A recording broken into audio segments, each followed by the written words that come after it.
Halo semua, balik lagi ke rekomendasi mingguan. Perhatiin IHSG minggu lalu sempat naik kenceng dalam 4 hari awal ya. Jadi kan kalau kita lihat kalender dari tanggal 12 sampai 16. Jadi dari tanggal 12 ya udah naik lumayan signifikan. Sebenarnya kalau kita perhatiin ya sampai kemarin ATH daerah 7.372 ya. Tuh hampir daerah sana. Tapi ketika udah sampai ATH mulai kempes dan hari Jumat ada pembuangan yang lumayan sampai minus 1,8%. Nah, bagaimana minggu depan? Minggu depan harusnya sih masih bisa koreksi dulu. Ngetes dulu ke level 7.000, sekitar 7.070 ya. Nah, di sini bakal terjadi penentuan apakah IHSG bisa naik atau enggak. Nah, karena memang sebenarnya kalau kita perhatiin di IHSG ini ada sebuah bearish divergence ya. Di sini naik tapi indikator menurun. Nah, ini sebenarnya udah pertanda bahwa IHSG ya harus koreksi dulu gitu. Nah, koreksi ini apakah bakal berlanjut ya? Kemungkinan tes ke sini, habis itu baru di sini penentuan apakah bisa rebound atau enggak. Nah, kalau nggak bisa rebound ya kemungkinan IHSG bisa koreksi dulu sampai ya mungkin daerah 68 di sini. Oke. Jadi antara dua kemungkinan dari sini mantul 7.070-an sampai 7.050, mantul ke atas atau dia bakal langsung turun. Oke. Nah, untuk minggu lalu ada 5 saham rekomendasi. Yang pertama ada BKSL. Nah, BKSL ini salah satu properti. Padahal kemarin menarik, cuma yang gue perhatiin sih di BKSL ini terlalu banyak orang ya, terlalu banyak yang merekomendasikan. Jadi ya mungkin agak berat juga untuk dia bisa lanjut naik. Jadi ya untuk sementara kita CL dulu karena ini pembuangannya lumayan bagus, lumayan kuat sebenarnya. Ya kita tunggu lagi di daerah 52, ini menarik daerah 52. Dengan CL di 50. Oke, dari kena 63 kita CL. Oke, yang kedua ada Indo. Nah, tanggal 12 tanggal 12 Indo kita bisa dapat di bawah kemarin. Jadi kita kejar naik sampai langsung sampai ke TP2 148. Oke. Ketiga PSKT. PSKT tanggal 12 kita bisa dapat di 8687. Ya bisa dapat. Terus ini juga pada kejar. Ya terakhir sampai ke 105. Ya lumayan cuan dari PSKT. Ya, nah sekarang kalau PSKT mau di hold atau TP, kalau saran gue sih kalau kalian masih mau pegang masih nggak apa-apa, masih bagus. Karena so far ini kan ini uptrend. Dan ini 2 hari koreksi ya masih koreksi wajar. Jadi ya nggak apa-apa gitu, masih oke. Paling ya bakal bergerak daerah 97, 98. Kalau ngetes pun ke 93, ya ada potensi untuk mantul lagi. Oke, terus ada Gosco. Nah, Gosco tanggal 12 bisa entry di bawah, belum gerak. Nah, tanggal 13 gerak langsung ke TP2 atau 53. Oke, dan terakhir ada LPKR. Oke, LPKR tanggal 12 langsung gerak naik juga. Tanggal 13 sempat naik lagi ke 125. Nah, di 125 ini mulai kempes sampai hari ini. Nah, ini closing di bawah support. Kalau misalnya hari yang baru masuk lagi, kalau misalnya besok nggak mantul, ya prefer cabut dulu. Karena ini kan daerah support dia. Oke, jadi ada chance dia bisa mantul di daerah sini, 112. Chance-nya lumayan besar sebenarnya. Tapi yang karena kemarin ARB, ini pun ARB-nya ditarik dari IEP, seingat gue, ya kan? Nah, ini closing harusnya di 115, ditarik IEP ke 112. Nah, tapi 112 ini harusnya ada yang tampungin, jadi harusnya hari Senin bisa rebound. Jadi minggu depan kalau kalian masuk di 112, HK di 113 sekalipun, menurut gue masih menarik. Oke. Nah, untuk minggu depan ada 5 saham lagi ya. Yang kemarin kita ada hari Jumat gue call-nya nggak gitu banyak karena memang market lagi turun. LPPF tuh menarik ya. LPPF menarik. Dia berhasil bikin higher high dari sideways-nya di sini. Nah, masih bikin higher high ya, ini menarik. Tesnya next bisa potensi untuk ngetes ke 4410 dengan syarat dia bisa lewatin daerah sini dulu, 4130. Oke. Jadi untuk minggu depan ada 5 saham. Yang pertama ESA. Nah, ESA ini kenapa menarik karena memang masih di dalam channel uptrendnya ya. Jadi ya ini kalau kalian perhatiin ESA masih bergerak di daerah sini, berarti masih menarik. Oke, kita entry ESA. Bentar, pena gue di sini. Nah, kita entry ESA di 1090 sampai dengan 1150. Harusnya lumayan. Ya, oke lah 5%. Ya, CL di 1085 langsung aja. Karena kalau ini di bawah ini kan berarti dia lower low, udah kurang bagus. Ya, TP1 kita set di sini 12.10 dan di high-nya kemarin 12.65. 12.10, 12.65. Oke, yang kedua ada saham semen INTP. Nah, kemarin ada yang nanya, semen-semenan gimana? Nah, jawaban gua semen-semenan yang menarik tuh sebenarnya INTP. Karena INTP itu kalau kita perhatiin ya dari garis ya, ini downtrend udah di break. Jadi lumayan menarik sebenarnya. Ya, dan plus kalau kita tarik jangka kecil, ini resisten sampai sini deh. Nah, kemarin udah di break juga, jadi yang menarik. Oke, kita entry INTP di 9750 sampai 9900. 9950 9950. CL kalau di bawah sini ini masih bisa dijaga, ya CL di 9600. TP1 10.350 dan TP2 kita set di 10.600. Yang ketiga Sido. Nah, Sido akhirnya udah masuk ke daerah entry point dan udah mulai menarik. Karena kan kemarin sempet ARB itu kan. Nah, tapi Sido ini mungkin agak lambat ya.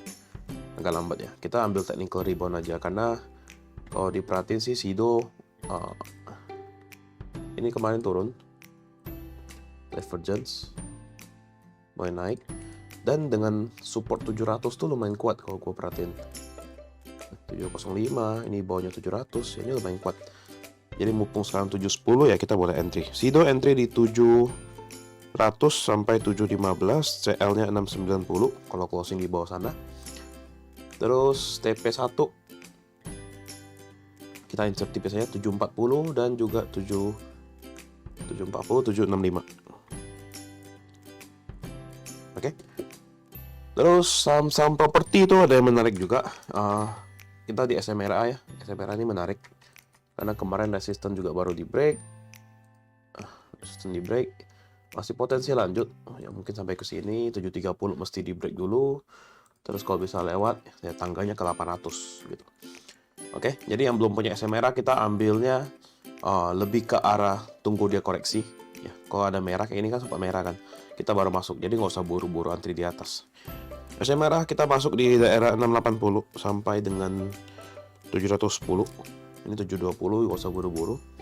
Karena properti itu sering kempes dulu baru naik lagi. Oke, kita coba set TP di 755. Sorry, CL-nya di 670 ya. 755 TP1 dan kita insert TP2 di 800. Nah, yang terakhir ada Wika. Nah, Wika ini kemarin akhirnya resistennya di break nih. Setelah sekian lama. Nggak bisa di break kan 1070, akhirnya sekarang di break. Ya, ini menarik untuk kita entry dengan entry 1070 sampai 1100. TP1 kita insert di atas aja, 1170. Oh, TP2 deh. Oke, TP1 sini. TP1 1145. TP2 1170. Dengan CL kalau dia break 1070, kita CL di 1055. Oke, ada satu lagi yang menarik. Kayak minggu lalu kan gua ada bilang Hope ya, Hope menarik. Ini juga harusnya ada pada cuan di sini. Ya masih boleh tahan karena kan 75 itu belum di break. Sorry 75 bener. 75-nya belum di break. Sekarang tuh ada WIRG yang lumayan menarik karena WIRG ini 500-nya support kuat. Oke, dengan kondisi ini support kuat, harusnya bisa mantul. Kayak kemarin kan kita sempat spekulasi buy di sini ya, daerah sini kan. Terus dia kenceng, di sini gue suruh TP karena gap up terus dia gara-gara berita. Ya, kalau ketemu yang begituan, mendingan langsung TP dulu aja daripada di hold. Nah, WIRG ini juga kalau mau spekulasi untuk buy on weakness di support ini juga menarik nih. Dengan support kuatnya di 510, itu bisa jaga daerah sana. Ya, paling bawah pun 505. Jadi kalau kalian mau entry WIRG boleh silakan, tapi saran gue sih antrinya di bawah aja. Jadi 505 sampai 515 ini daerah entry kalian. Dengan CL kalau misalnya dia break 505 di 498 tuh langsung CL. Berarti kalau dia punya kepala ganti di CL, oke. Dan TP1-nya ya di sini oke, daerah 550. 555. Ini TP1, TP2 nya di 600 karena 600 nya support kuat, resisten kuat sekarang. Oke, nah satu lagi. Oke, sama besok kan mulai ada waran terstruktur ya. Jadi kan ada 3 yang terbit, yaitu Adaro, BBRI, dan Unilever. Nah, kalau kalian udah nonton video YouTube gua yang gua bikin mengenai waran terstruktur yang bulan lalu ya, itu kita ada bahas mengenai simulasinya gimana. Nah, tapi perbedaannya gini, kenapa harus diupdate? Karena sesuai Bursa Efek ya, dia ada sebut mengenai rasio sebenarnya. Tapi simulasi yang diberikan oleh Bursa Efek adalah rasio 1:1 nih. Nah, dan ternyata yang terbit adalah rasio 1:3. Itu yang berbeda. Nah, jadi maksudnya gimana? Kita simulasikan kembali aja ya. Nah, jadi ada Adaro, BBRI, dan Unilever yang expired pada tanggal sama semuanya, 19 Juni 2023. Berarti kalau kita pikir-pikir, berarti masa dari waran ini adalah 9 bulan. Ya kan? Exercise segini, 4.800, 4.850. Oke, dengan harga listing, ya kita ketik aja Adaro harga listing di 298, BBRI harga listing 342, dan Unilever harga listing di 370. Nah, untuk IPO-nya, ini kan harga peluncuran, ini harga IPO sebenarnya. Harga IPO-nya ini, yang bisa ikutan IPO tuh cuma kalian yang memiliki rekening di RHB. Karena yang terbitin adalah DR, yaitu RHB. Oke, jadi untuk kita yang di sekuritas lain bagaimana? Kita bisa beli di pasar reguler, pasar sekunder. Gitu. Nah, jadi gini sekarang. Karena ada rasio 1:3, ini artinya ini kita harus kalikan 3. Oke. Berarti sama dengan segini kali segini. Segini kali segini. Oke. Nah, artinya apa? Sekarang gini, kita perhatiin harga exercise-nya, ini kita copy ke bawah. 4350, 4.800, 4.850. Nah, dalam 9 bulan ya, harga Adaro itu mesti di atas ini.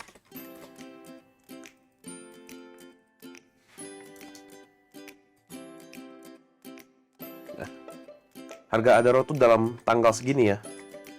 Ini mesti di atas 5244, mesti di atas BBRI mesti di atas 5826, Unilever mesti di atas 5960. Nah, kayak simulasi yang gue kasih di Telegram kemarin, kalau dia cuma 298, berarti kan 4350 tambah 298. Itu berarti kan 4648. Itu masih, menurut gue masih realistis. Masih wajar lah. Cuma kalau udah nyampe ke 5200, jujur agak berat.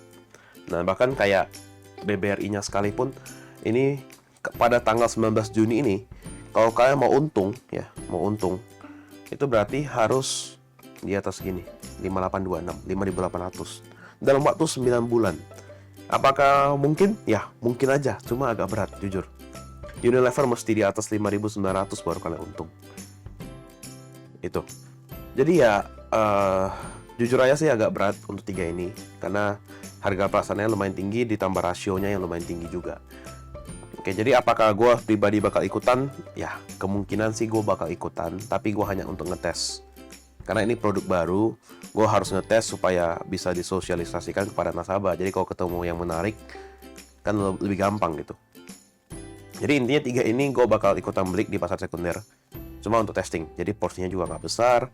Dan balik lagi gini, kan ada konsep yang namanya in the money, out of the money. Kalau kalian nonton ya, in the money, out of the money, sama at the money.